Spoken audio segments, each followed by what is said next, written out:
Salut à tous. Bienvenue dans cette toute nouvelle vidéo et aujourd'hui on va parler de nouveau de zombies. Et ça tombe bien parce que ça fait très longtemps qu'on avait parlé au sein de la chaîne.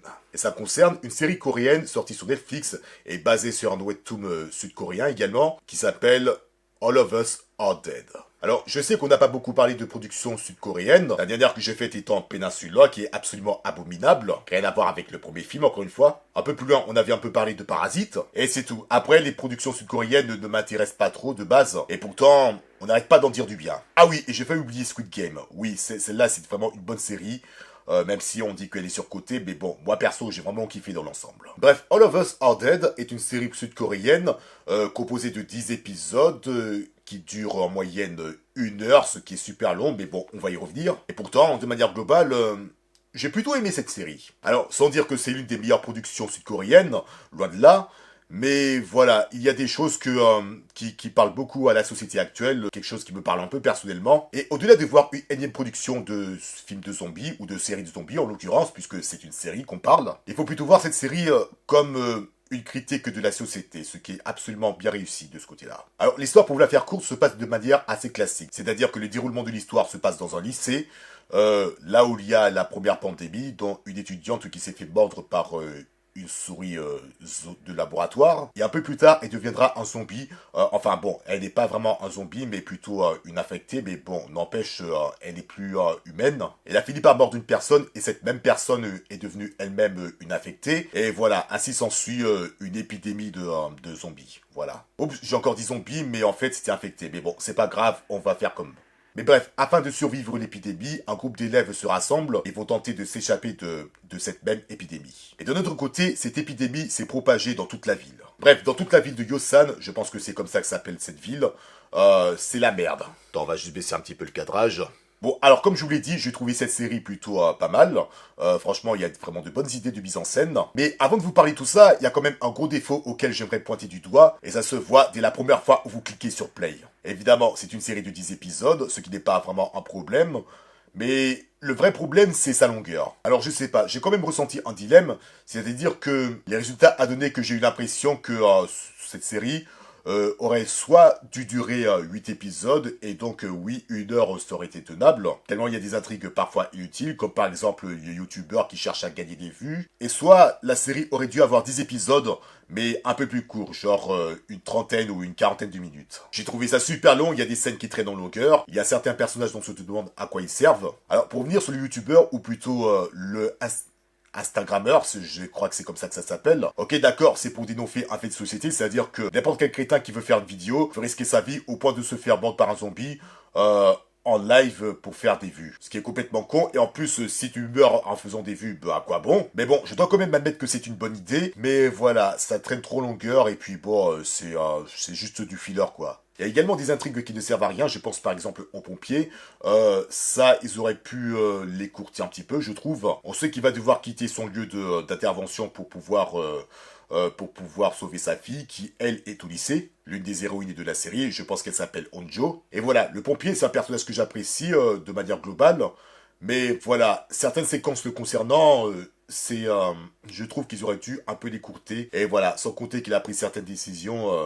on se demande où est-ce qu'il va avec ça, quoi. Mais bref, il y a sûrement d'autres trucs que je pourrais reprocher, mais je pense que c'est seulement la durée qui pose le problème. Mais bref, en dehors de ça, c'est une très bonne série de manière générale. Les effets gore et violents sont vraiment très bien faits, les scènes d'action sont très bien réussies, il y a certains personnages qu'on a réussi à apprécier. Je pense par exemple à Onjo qui, malgré son visage d'ange, elle a quand même du caractère. Au départ, la première fois qu'on l'avait vue, c'était quand elle avait filé le sac à son pote, et il l'appelle Boniche à la fin. Je m'étais dit, ok, alors celle-là, je vais la détester. Et juste après, c'était pas vraiment une intention méchante parce que ils étaient potes depuis l'enfance, et donc ils s'envoient des private jokes. Ils sont amis, voisins, et pourtant, l'autre mec ne l'entend pas de cette oreille puisque lui-même, il est secrètement amoureux de cette fille. Et cette même fille, Onjo, elle est amoureuse d'un ancien leader d'une bande de voyous, qui, eux, ont harcelé une jeune fille au point d'en faire une sextape, en la filmant à moitié à poil. Mais bon, on s'égare. Bref, Onjo, j'ai plutôt apprécié.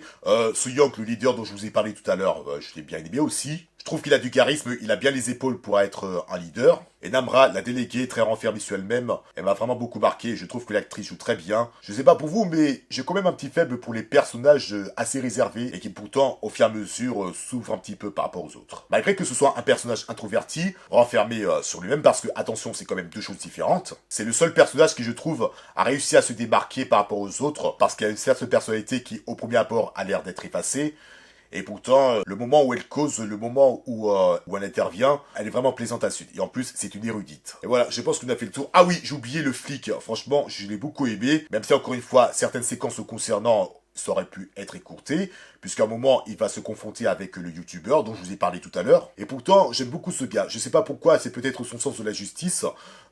C'est peut-être parce que il y a des situations comiques avec lui, avec l'autre con là qui se trimballe depuis l'épidémie du commissariat. Bref, j'ai bien rigolé face au moment du flic, et pourtant, malheureusement, il s'estompera vers la fin de la série, ce qui est vraiment dommage. Donc voilà, je pense qu'on a vraiment fait le tour du casting. Maintenant, on va parler d'une autre chose que j'ai beaucoup appréciée, c'est la critique de la société. Il y a pas mal de faits de société qui ont été évoqués, comme par exemple le harcèlement scolaire, qui est vraiment légion depuis très longtemps en fait. En fait, il y a plusieurs types de harcèlement. Il y a le grand classique, celui où une bande de voyous te martyrise. Tu as également le harcèlement sexuel avec la fille dont je vous ai parlé tout à l'heure, ce qui pousse à l'envie de se suicider, et ça vraiment, c'est très important d'en parler en plus. Il y a également le refoulement personnifié par la déléguée, la connerie des youtubeurs qui veulent générer des vues, les fake news qui pareil sont légion puisque ça va entraîner à la loi martiale.